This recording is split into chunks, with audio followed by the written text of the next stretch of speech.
I'm Mason, I make games, and I'm taking part in the Advent of Games. 25 developers making 25 games for each day of Christmas. Can I make a game or two before the end of Christmas, despite the obstacles? Or am I getting coal for the holidays? Sure hope not. I don't need to do much brainstorming because I already have a neat Christmas themed idea in mind. Let me show you. So, my idea is this. A North Pole dating simulator with the hottest elves. So, you play as an elf and you move and arrange tiles to build toys for Santa. There wouldn't be any particular goal or anything, so it'd be more like a sandbox game than a puzzle game. Now that I have my idea in mind, let's get to work.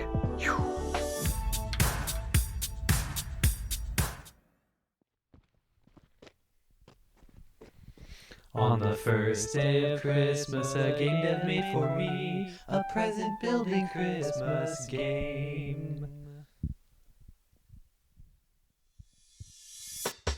So for my game, I started with a basic tile and the ability to grab and move it around. I gave the dragging and dropping a bit of liveliness and some good yummy juice. Look, when you grab a tile, a little grid appears and it even has a little floating effect. Can I have an ooh? Ooh. Thank you. And look, when I drop it back down, the grid disappears and it snaps perfectly into place. Can I have an ah?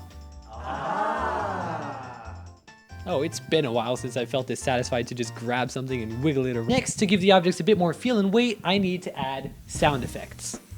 I made these really sweet 8-bit sound effects with a program called SFXR. I don't know what it stands for, but it's a really great way to make lazy sound effects, so if you want to do it, then I'll link it in the description. It's good to use. I like it. So what I had so far was pretty good, but only being able to move tiles is just too limiting for anything. So I tried adding the ability to rotate tiles for more flexibility and realized just how bad of an idea that was. It didn't work. So instead, I thought of a similar but definitely better idea, scaling tiles. So you could drag one point and scale. It's quite simple, and it worked a lot better. I then added a little clamp to the scale so you can't shrink it out of existence. Good feature, Tad. Would recommend. On the second day of Christmas, a game dev made for me, 2 transformations and a present building Christmas game.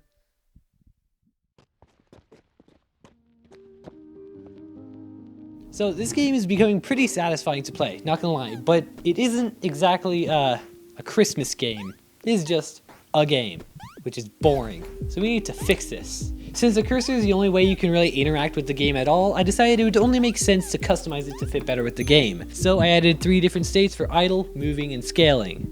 It works pretty well, I'd say. Now it's time to change my game a bit to make it fit the theme of Christmas. I have an idea. Let's add power. Take redstone from Minecraft and put that in my game. But before putting it in my game, I went on a journey to learn just how power works.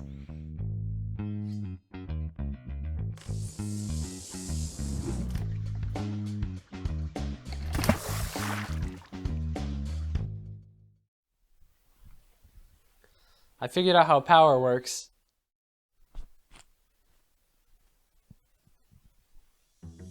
Batteries have different levels of power depending on their size. Then the power will travel through wires to objects that require power, like pistons or lights or something cool. This could give the game a bit more challenge if you want to create what you want to create for a sandbox, which, you know, might give it a bit more depth and fun. There's only one problem with this, but I don't think it'll be that big of a deal, and it's that I don't know how to do this. The thing about my idea for wires is that each object would have to act as a full continuous line and each segment would react accordingly, which unfortunately isn't exactly something I think I can do. Luckily, there's a really neat programmer trick, I'm sure you've heard it before. It's called, I'll save it for future me.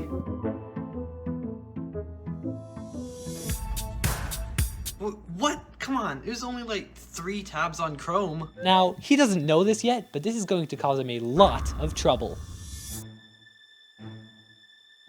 On the 3rd day of Christmas, a game dev made for me, a broken PC. After turning on my PC and being greeted by the blue screen of death, my dad and I tried opening the PC to fix the problem. Hey guys, Mason here. This is my computer. It turns on and works, but then this happens. We get the loading screen, and we get this. a blue screen of death from turning on. This is the 13th or 14th time. And then when it automatically restarts, then it takes me to this, automatic repair. So I can use the pen on my tablet. Boink. I've already tried pretty much all the options. Very sad. So I tried doing some bonkers troubleshooting stuff like going to command prompt, opening Notepad, opening File Explorer through Notepad, sacrificing my cat, only to find that for some reason it couldn't boot off of my local disk. Why?